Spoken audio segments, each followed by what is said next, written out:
নরওয়ের বিপক্ষে বিশ্বকাপের কোয়ার্টার ফাইনালে জুড বেলিংহামের সমতাসূচক গোলকে ঘিরে তৈরি হয়েছে বড় বিতর্ক। নরওয়ের দাবি ছিল গোল হওয়ার ঠিক আগে বলটি মাঠের ওপর থেকে একটি তারে লেগেছিল।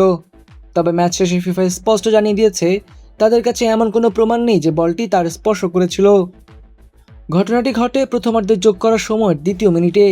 নরওয়ের গোলরক্ষক নাইল্যান্ড গোল কিক নেওয়ার পর বলটি আকাশে থাকা অবস্থায় হঠাৎ গতিপথ বদলেছে বলে মনে হয়।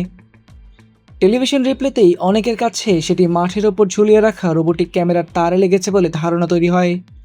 কয়েক সেকেন্ড পর ইংল্যান্ড বলের দখল নেয় এবং শেষ পর্যন্ত জুড বেলিংহাম নিচু শটে গোল করে ম্যাচে সমতা ফেরান। ফুটবলের নিয়ম অনুযায়ী বল যদি সত্যি মাঠের ওপর থাকা কোনো তারে আঘাত করত, তাহলে সঙ্গে সঙ্গে খেলা থামিয়ে ড্রপ বলের মাধ্যমে আবার খেলা শুরু করার কথা ছিল। নিউ রিফ্রেশিং টেস্টে চিয়ার আপের নিউ রিফ্রেশিং টেস্ট এতটাই বেটার যে মন বলে চিয়ার আপ। কিন্তু মাঠের রেফারি খেলা চালিয়ে যান এবং গোলটিও বৈধ ঘোষণা করেন। বিতর্কের পর ফিফা এক বিবৃতিতে জানায়, ইংল্যান্ডের গোলের আগে সংযুক্ত প্রযুক্তি সম্পন্ন বলের সেন্সরে কোনো অস্বাভাবিক সংকেত ধরা পড়েনি।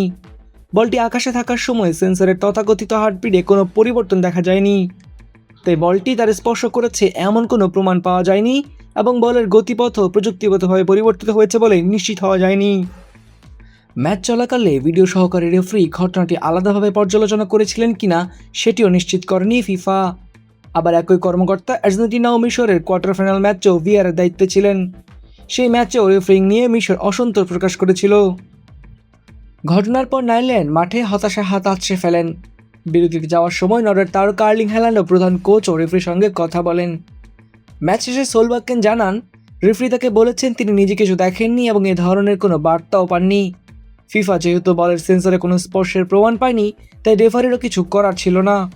তবে সোলবাকেনের দাবি, বলটি হঠাৎ নিচের দিকে নেমে এসেছিল এবং তার বিশ্বাস এটি অবশ্যই তারে লেগেছিল।